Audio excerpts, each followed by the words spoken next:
President Trump's inaugural address was a commitment to bring about America's golden age. The golden age of America begins right now. He aims to facilitate this new golden age by, among other things, reducing immigration, eliminating government waste, reducing burdensome regulations, boosting American manufacturing through tariffs, pursuing peace through strength, and rejecting the woke ideology by reducing government DEI initiatives in exchange for merit-based hiring and training practices, and by establishing that the government is going to acknowledge two genders, which will be male and female. Now, this has generated a lot of discussion. Critics will say that this sounds more like an elitist dystopia than a golden age, but I'm not sure how this is any more elitist or dystopian than, say, California. His supporters declare that God has called him to bring about these changes. Some say that it's not really within the power of the government to bring about a golden age, but that a real golden age and real cultural transformation can only come from the people. It can't be imposed from the top down. The last position strikes me as a half-truth, one that is very, very true, but nevertheless only half-true. Real-world institutions actually do have power to change the world for good and for ill. The government does matter. Other institutions, like, for example, the church, and to be very clear, I mean the institutional church, also matter and also have power to affect positive change in the world, or negative change, from the top down. But the role of government in shaping culture, while real, is ultimately of little concern to me because I don't wield any power in the government. I assume that most of you out there who are at this very moment listening, liking, and subscribing also don't have significant political influence. But there's still a way in which this question is relevant to you and me. Because the very true part of that half-truth that I halfway mentioned a moment ago is that positive transformation also comes from the bottom up. So those of us who are on the bottom would actually do well to consider not Donald Trump's vision, but what would a golden age look like? In preparation for this talk, I wanted to dig up a quote from C.S. Lewis's essay, New Learning and New Ignorance. And I was kind of amazed to find that the best line in this quote appears in a total of 3 websites, according to Google, and one of those is a full-text version of the essay itself. So apparently only 2 people have ever quoted this passage online. So I think that means that this will add something new to the discussion. This is C.S. Lewis's description of a golden age, starting with a line about golden poetry. He writes, "By golden poetry, I mean not simply good poetry, but poetry which is, so to speak, innocent or ingenious. In a golden age, the right thing to do is obvious. Good is as visible as green. The great age of Greek sculpture was similarly golden. Men had at last attained the power of making a block of stone look really like a human body. And after that, for a few years, the artist's task was obvious. He had only to find the most beautiful models, pose them in the most graceful attitudes, and get to work. Only later, when the ingenious taste has been satisfied, will it become necessary to seek for novelty, to set oneself to difficult tasks, to make beauty out of violence. It was the same in the golden period of Elizabethan poetry. Men have at last learned how to write. For a few years, nothing more is needed than to play out again and again the strong, simple music of the uncontorted line, and to load one's poem with all that is naturally delightful, with flowers and swans, with ladies' hair, hands, lips, breasts, and eyes, with silver and gold, woods and waters, the stars, the moon, and the sun." This kind of golden age is rooted in simplicity and naivete. And Lewis says that it can't and shouldn't last long, and that artists will soon need to move on to greater subtleties and more complex problems. But that is a branch of his conception that I think I can leave alone, because the golden age that some Americans and others around the world as well are hoping for is of a slightly different character, shaped more by wisdom and experience than by innocent passion. And yet there's still a thread in C.S. Lewis's definition that is relevant. That is, he says, in a golden age, the right thing to do is obvious. In our own age, this is not the case, or has not been the case.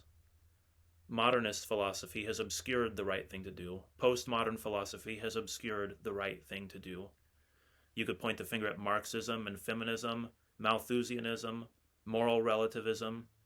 You could point at political activism itself in placing ultimate faith in government-driven top-down solutions to the world's problems.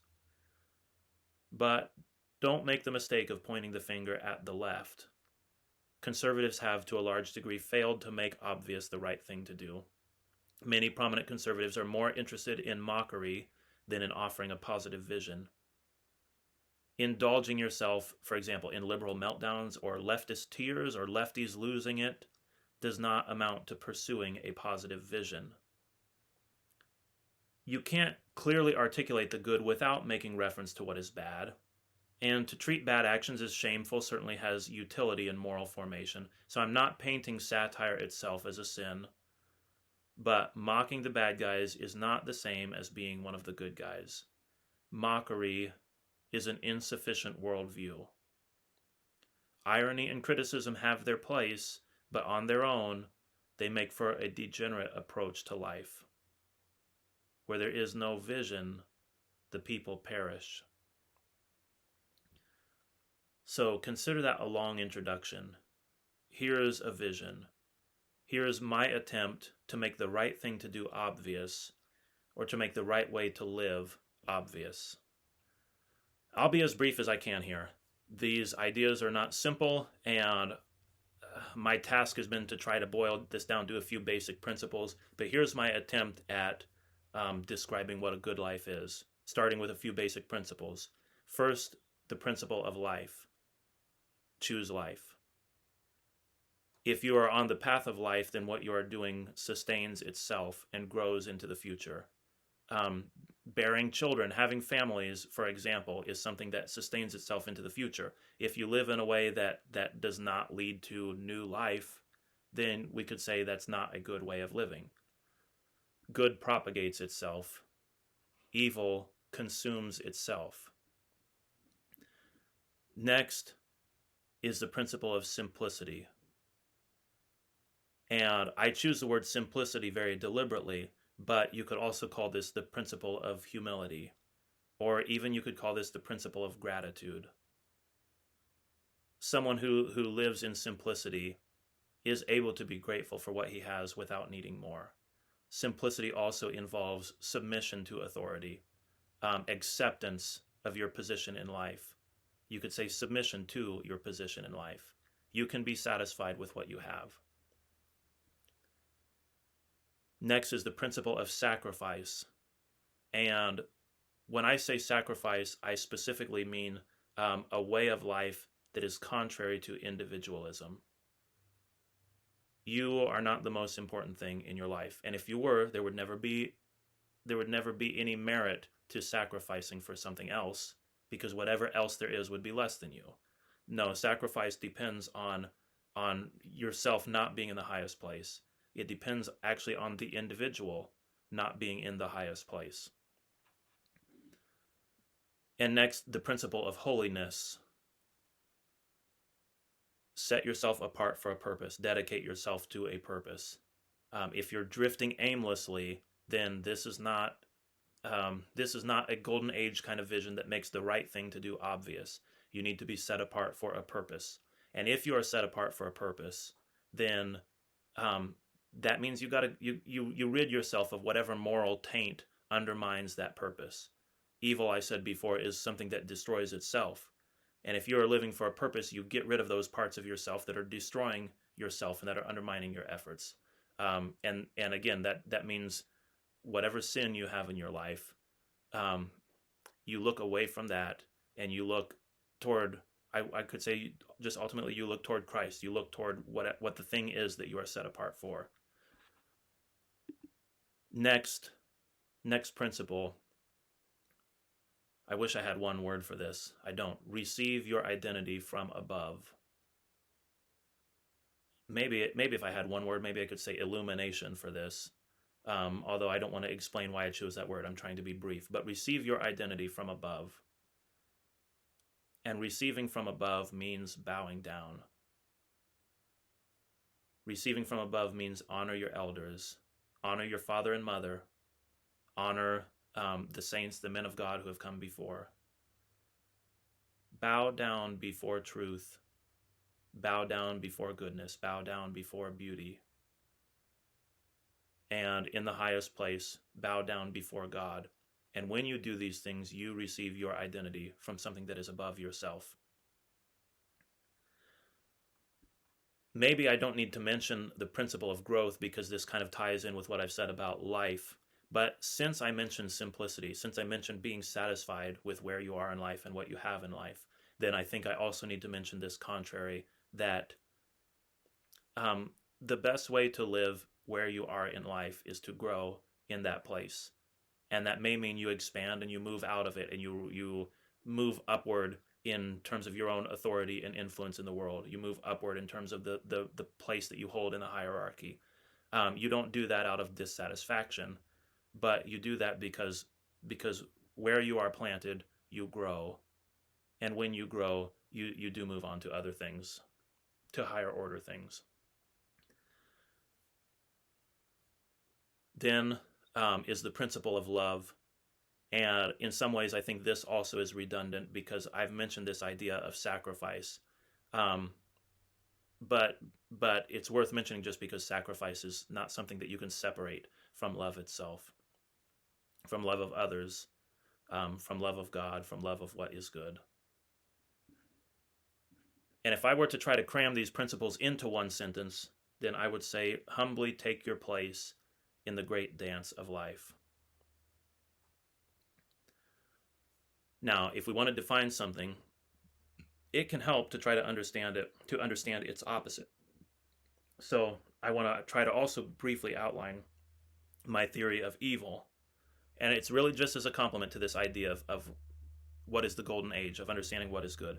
To do evil is to reject identity that comes from above, to reject your elders, to reject your parents, your teachers, your bosses, to reject the saints, to reject truth and goodness and beauty and whatever higher moral order you may conceive of, and ultimately to reject God. That is what evil is. And as you're doing that, you put yourself in the highest place. This is why you reject any of these things, is because you want nothing to hold authority over you. You want to be in the highest place. This is the rejection of simplicity, humility, and gratitude by definition. If you're trying to put yourself in the highest place, or you're trying to stay in the place where you currently are, just eliminate everything that's above you, there is no humility in this. There is no gratitude in this. This also is the rejection of sacrifice by definition. Why would a king sacrifice himself for his people? It would not be just in the service of his people if he regards them as lesser than himself or even equal to himself. A king would sacrifice himself to his people in the service of something higher than himself, some higher truth that he yields his life to. Evil rejects this notion of sacrifice. This idea of striving to be what is highest and to reject identity that comes from above is also a perversion of holiness. Your eye may be single, but it is just looking unto yourself. You're not singly devoted to something that is higher than you. Again, there's a type of holiness, but if you're holy unto yourself, this is not what holiness is. Ultimately, whoever rejects a higher identity rejects the principle of life and sustainability also, because the real principle of life accepts that your individual life will come to an end, and your nurturing of others, therefore, is more important than your service to yourself. Hence, to embrace life, you participate in an order that is higher than yourself, and serve a moral law that is higher than your own autonomous reign. Everyone who makes himself a king is reaching for a sort of self-defeating perversion of the principle of growth and of the maybe you could say the ultimate form of growth, which is theosis, which is becoming like God. You become like God by submitting entirely to God's will. If you reject that in favor of your own will, you become not a lord of life, but a ruler of a barren land. And that actually is basically my one sentence theory of evil, actually. Whoever does evil is attempting to become the high king of a barren kingdom. If there's nothing that's above you, then everything that's below you will perish. So, in practical terms, then, what is the obvious right way of living? What's the way that leads to a golden age from the bottom up? Honor your parents and those who have authority over you. When someone around you does good, pay them sincere honor. Develop a relationship with beauty. In terms of the principle of life, get married and have children. And there are exceptions to this. There are other ways to feed future generations. But the simplest, the most straightforward vision is family, marriage, and children. In terms of the principle of simplicity or humility or gratitude, enjoy every bite of food you ever eat. Or at least turn your heart toward good with every bite. Enjoy every breath every day. Be grateful for it. When you have goals to be somewhere other than where you are in your life today, be grateful nevertheless for the jobs you have to do and rejoice in everything. In terms of sacrifice, invest in helping other people to succeed and grow. And not just other people, not just other individuals. Invest in helping your community to grow. In terms of holiness, don't live in a way that you're ashamed of. Find something better to do than indulge in your sins and devote yourself to it. In terms of identity, look upward with reverence, upward at things that are above yourself. Revere beauty, revere truth and goodness. Revere good people. Revere Jesus Christ and his saints. Revere the Holy Spirit. And revere the Most High God. So, in practical terms, then, what is the obvious right way of living? What's the way that leads to a golden age from the bottom up? Now, in all this, my aim was to be brief and not to be comprehensive. I left some great ideas out, I'm sure, and you may put some things in the comments, and I may be embarrassed that I didn't include some reference to it in this discussion. My goal really was to take this idea of the golden age and the concern that some people have that says that this isn't something that can come from the government, but has to come from ordinary people. I'm trying to reframe this conversation slightly by adding C.S. Lewis's idea that in a golden age, the right thing to do is obvious. Then, I'm trying to take on the difficult task of defining what is the right thing to do. So forgive the flaws in my vision, but understand that my purpose is not to advocate for my own articulation of the good life, but to urge everyone to seriously tackle the question, what is the good life? And lest this language of a golden age divert our eyes from what is truly highest, allow me to say that the real goal is not best characterized as a golden age at all. The real goal is to seek the kingdom of heaven, of which the true and ultimate author is God himself. As you clarify your own vision of what is the right thing to do, may your vision come down from above, and may you bow down to receive it.